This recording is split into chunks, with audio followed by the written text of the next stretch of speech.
Hi everyone, कसे आहात तुम्ही? आय होप तुम्ही सगळे मजेत असाल आणि मी पण मजेत आहे. तर आज पुन्हा एकदा हॉरर शॉर्ट फिल्म बघणार आहोत आपण. तर कोण कोण एक्सायटेड आहात कमेंटमध्ये सांगा. तर या सगळ्याचं क्रेडिट आपण स्केरी पंपकिन या चॅनलला देऊयात. तुम्हाला त्यांचे व्हिडिओज बघायचे असतील तर चॅनलला जाऊन बघा आणि लाईक करा. तर चला व्हिडिओ स्टार्ट करूयात.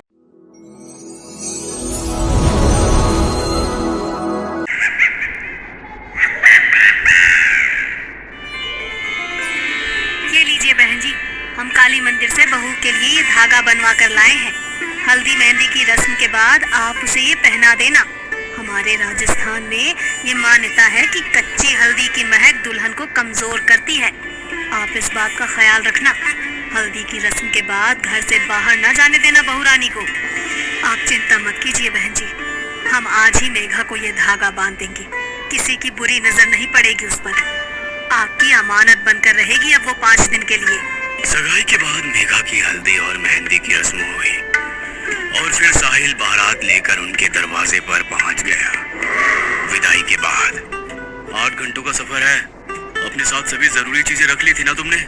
सबसे पहले हमारी पुश्तैनी हवेली में तुम्हारा गृह प्रवेश होगा। वहाँ पर कुछ दिन रहकर रस्में पूरी करनी है। उसके बाद अपने जयपुर वाले घर लौट आएंगे हम सब।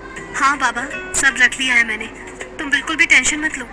मेघा अपने ससुराल जाने के लिए बहुत एक्साइटेड थी। साहिल की पुश्तैनी हवेली, शाही रस्में, गृह प्रवेश, सब एक सपने की तरह लग रहा था उसे। लंबा सफर करके वो अपने गांव पहुंच चुके थे। वाओ, कितना सुंदर है ये सब। यहाँ तो सब हवेलियाँ ही नजर आ रही हैं। रुको रुको प्लीज, मेरी पिक्चर्स लो ना उसके साथ। मेघा ने गाड़ी रुकवाई और दौड़ते हुए एक सुनसान सी हवेली का दरवाजा खोलकर उसके अंदर दाखिल हो गई। मेघा के उस सुनसान हवेली के आंगन में पैर रखते ही पीपल के पेड़ पर बैठे सैकड़ों चमगादड़ एक साथ आसमान की ओर उड़ गए और बाहर आंगन में लगा झूला एकाएक खुद से ही हिलना शुरू हो गया। क्या करती हो तुम? ऐसे कहीं भी नहीं चले जाते हैं। भूलो मत, तुम नई दुल्हन हो और ये हवेली नहीं खंडहर है। कोई नहीं रहता यहाँ। आगे से यहाँ आना नहीं इधर। अभी चलो। क्या हुआ? भूत देख लिया क्या तुमने? ऐसे क्यों रिएक्ट कर रहे हो? अरे बाबा, बस एक फोटो ही तो क्लिक करवाना चाह रही थी मैं। प्लीज लो ना। मेघा को जिद पर अड़ा देखकर साहिल कैमरे से उसकी एक फोटो क्लिक कर देता है और उसे लेकर गाड़ी में बैठ जाता है और गाड़ी उसकी हवेली की ओर चल पड़ती है। राशि, जल्दी से फूलों के थाल, आरती और कलश लेकर आओ, बहू रानी आ गई है। साहिल की माँ मालिनी बहू मेघा का जोरदार स्वागत करती है और उसे कलश पैरों से नीचे गिराकर घर में प्रवेश करने को कहती है। मासा की बात सुनकर मेघा कलश को एक टक घोरने लगती है और फिर अपने बाएं पैर से कलश को उल्टी दिशा में गिराती है, जिससे चावल घर से बाहर की ओर बिखर जाते हैं। ये क्या मूर्खता है बहू, अपशगुन कर दिया तुमने। बहू लक्ष्मी होती है और चावल सौभाग्य का प्रतीक माना जाता है। इसीलिए कलश को दाएं पैर से अंदर की ओर गिराते हैं ताकि लक्ष्मी घर में सौभाग्य लेकर प्रवेश करे।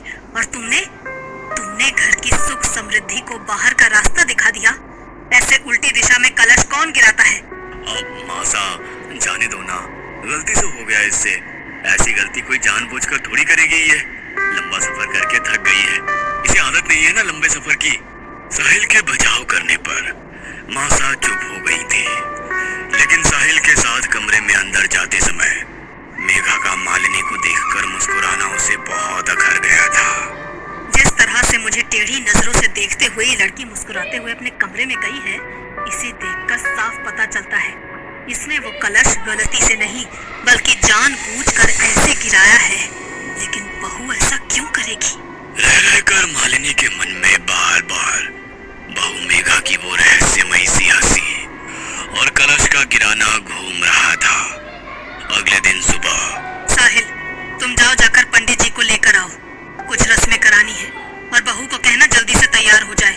साहिल मेघा को तैयार होने के लिए कहकर पंडित जी को बुलाने चला जाता है। अरे मैंने साहिल से कहा था कि बहू को जल्दी तैयार होने को कहो, और यहाँ 2 घंटे बीतने जा रहे हैं लेकिन बहू अभी तक कमरे से बाहर नहीं आई। मालिनी बहू के कमरे के दरवाजे पर पहुंचकर ठिठक जाती है।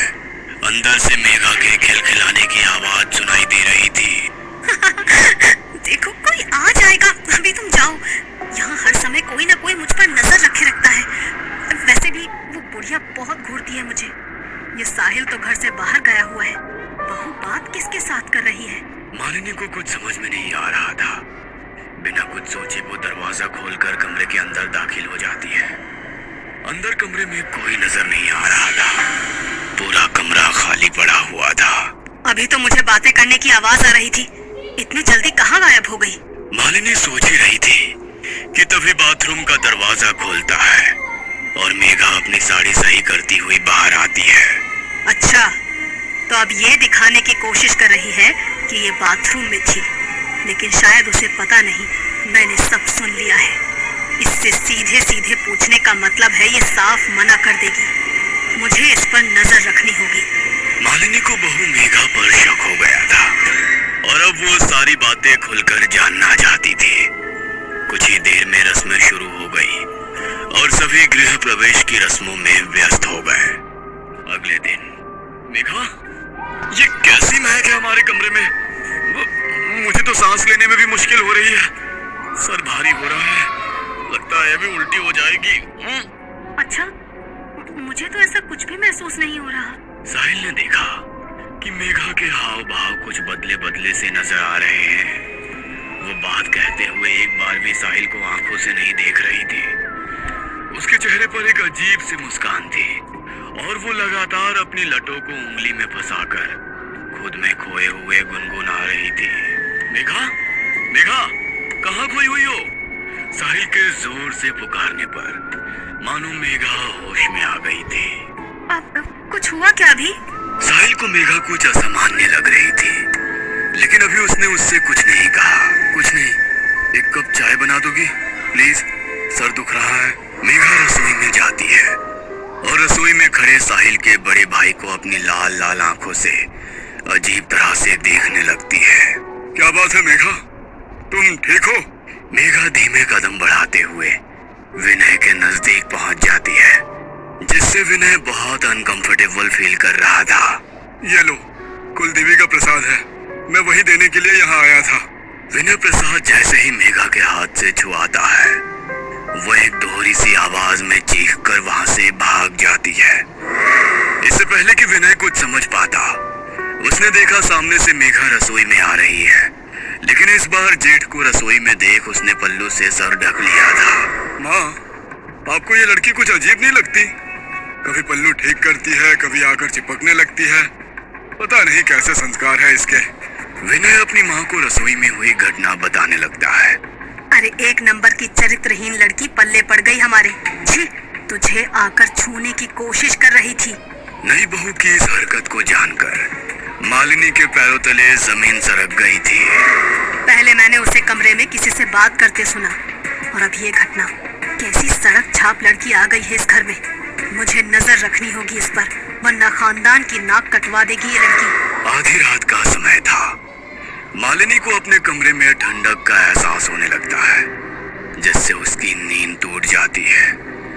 खिड़की की ओर नजर डालने पर उसे एक साया कांच की उस ओर से गुजरता हुआ नजर आता है। इतनी रात को कौन टहल रहा है हवेली में? मालिनी बिस्तर से उतरकर धीरे से कमरे का दरवाजा खोलती है तो देखती है मेघा तेज कदमों से अपने कमरे की तरफ जा रही है। कहाँ से आ रही है ये इतनी रात को? आखिर चल क्या रहा है इसके मन में? मालिनी अब हर समय बहू मेघा पर नजर रखने लगी थी। मैम साहब, चूड़ी वाला आया है। आपने नई दुल्हन के लिए राजस्थानी चूड़ा मंगवाया था क्या? मेघा, जाओ पसंद कर लो चूड़ा, मैं आती हूँ 2 मिनट में। 2 मिनट भी नहीं बीते थे कि मेघा सीढ़ियाँ उतरती हुई मालिनी के पास आती है। मासा, आपने बुलाया? मैं जरा बाथरूम में थी। बाथरूम में थी? अभी तो तुम बाहर चूड़ा लेने गई थी ना? तुम्हारा दिमाग ठीक है? इतनी जल्दी तुम सीढ़ियों से ऊपर जाकर वापस नीचे कैसे आ गई? मैं तो अभी आ ही रही हूँ ऊपर से। कौन सा चूड़ा? मालिनी दौड़ते हुए बाहर आंगन की ओर जाती है, लेकिन वहाँ उसे कोई नजर नहीं आता। ये कैसे हो सकता है? अभी तो तुम बाहर निकली थी, फिर छत से कैसे आई? मुझे कुछ समझ नहीं आ रहा। उसी रात। माँ, मैं एक दोस्त की शादी में जा रहा हूँ, कल लौटूंगा, आप ख्याल रखना अपना। साहिल के जाने के कुछ देर बाद मालिनी को मेघा के कमरे से किसी की मर्दाना आवाज सुनाई देने लगती है। मालिनी बहू के कमरे का थोड़ा सा दरवाजा खोलकर अंदर झांक कर देखती है। अंदर का मंजर इतना डरावना था कि मालिनी के पांव अपनी जगह पर जम से गए थे।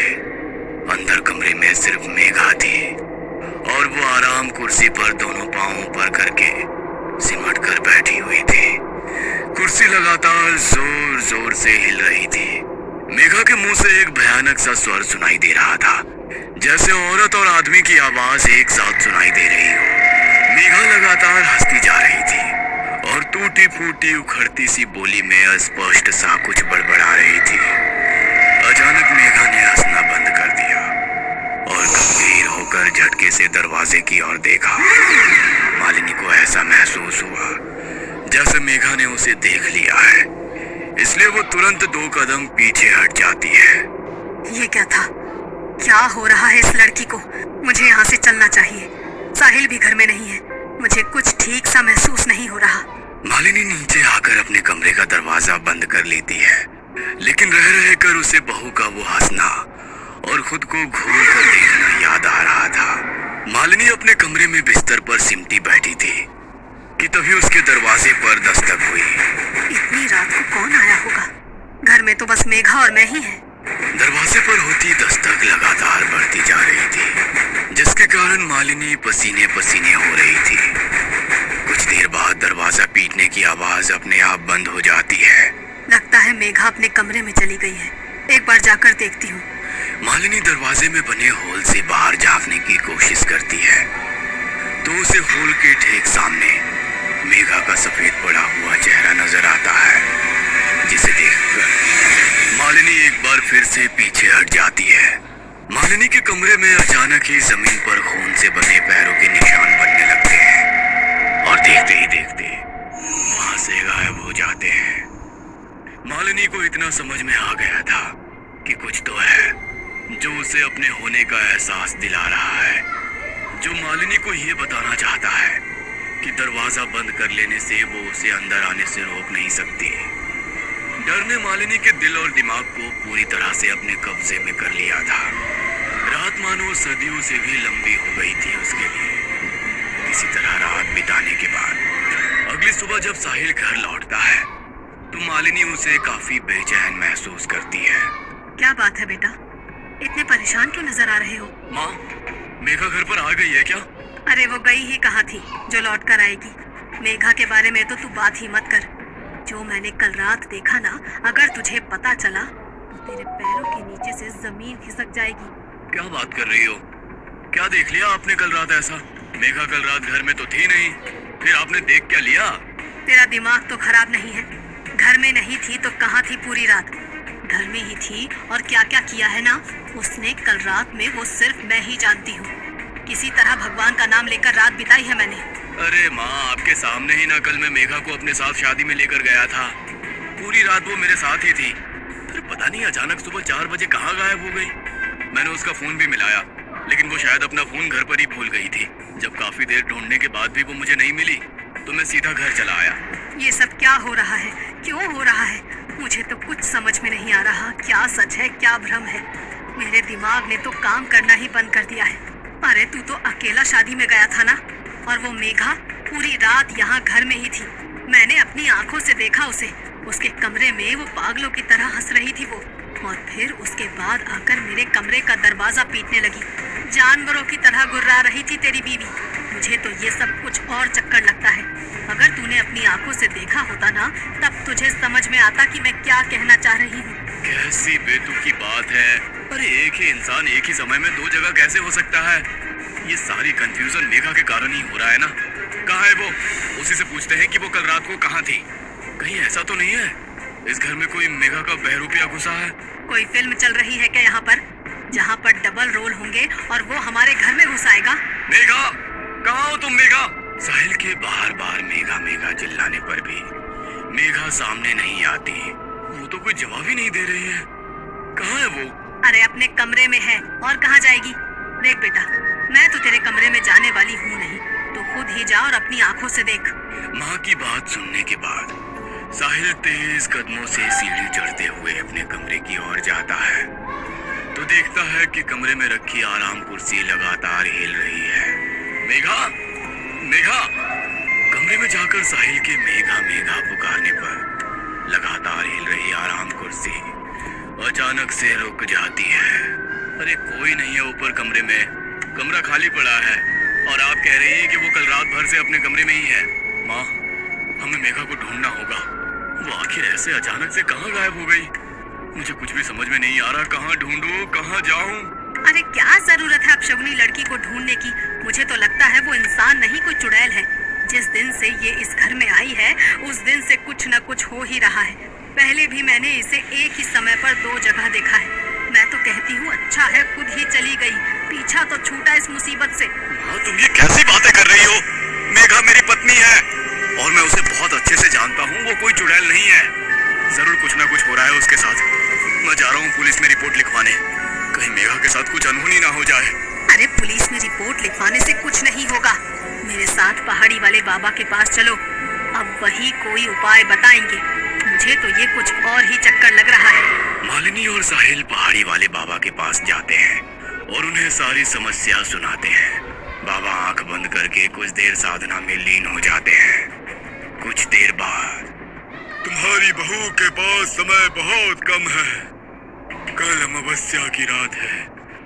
अमावस की रात काली शक्तियों की ताकत सबसे ज्यादा होती है और तेरी बहू जिस शक्ति के प्रभाव में है ना, वो तो वैसे भी बहुत ताकतवर है। लेकिन बाबा, मेरी पत्नी तो लापता है। उसका तो कहीं पता ही नहीं चल रहा है। मैं करूं तो क्या करूं? ठीक है, चलो मेरे साथ। साहिल और मालिनी के साथ बाबा उनकी हवेली पर पहुंचते हैं और हवेली के अंदर आने के बाद कुछ देर तक वहां बैठकर मंत्र साधना करते हैं। तुम्हारी पत्नी यहाँ कहीं आस पास नहीं है, लेकिन कहाँ है यह जानने के लिए मुझे अपनी तंत्र शक्ति का प्रयोग करना होगा। क्या तुम्हारे घर के आसपास कोई ऐसा निर्जर घर है जहाँ कोई आता जाता ना हो? हाँ बाबा, याद आया। शादी के बाद जब मैं पहली बार मेघा को लेकर हवेली आ रहा था तो रास्ते में चौसर वाली हवेली पड़ी थी। मेरे मना करने के बाद भी मेघा ने हवेली के अंदर कदम रखा और एक फोटो खिंचवाई थी। मैं अभी आपको वो फोटो दिखाता हूँ। हड़बड़ी में साहिल अपना मोबाइल निकालता है और बाबा को वो फोटो दिखाने लगता है।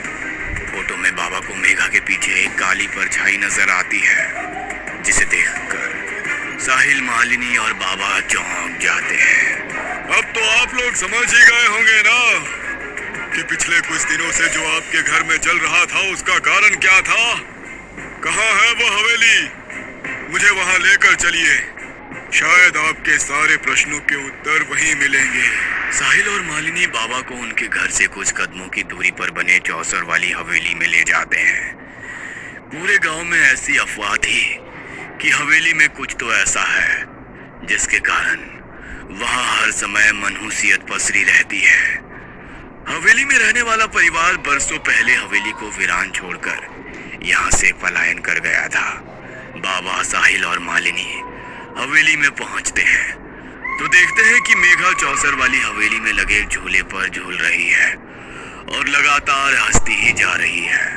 जैसा मैंने सोचा था, इसका मतलब मेरा अंदाजा बिल्कुल सही था। आप लोग पीछे हट जाइए, मुझे पता है कि मुझे क्या करना है। बाबा नमो नारायण भगवते वासुदेवाय कहते हुए हवेली का दरवाजा खोलकर धीरे धीरे मेघा की ओर बढ़ने लगते हैं। साथ में लाए हुए सिंदूर से वो झूला झूल रही मेघा के चारों ओर एक घेरा बनाते हैं और फिर मंत्र पढ़ते हुए लगातार पानी की छींटें उसकी ओर मारने लगते हैं। बाबा के लगातार मंत्र पढ़ते जाने के कारण मेघा जमीन में बैठकर जोर जोर से चिल्ला रही थी। ये क्या हो रहा है मेरी मेघा को? बाबा, वो ठीक तो हो जाएगी ना? मुझे लग रहा है उसे बहुत तकलीफ हो रही है। बाबा इशारे से साहिल को पीछे रहने के लिए कहते हैं और लगातार मंत्रों का जाप करते रहते हैं। कुछ देर के बाद मेघा निहाल होकर जमीन में गिर गई थी।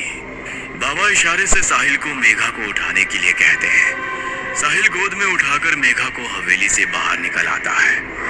मेघा के हवेली से बाहर आते ही बाबा हवेली के दरवाजे पर मंत्र पढ़ते हुए एक नक्शा सूत्र बांध देते हैं और एक धागा मेघा के गले में भी पहना देते हैं।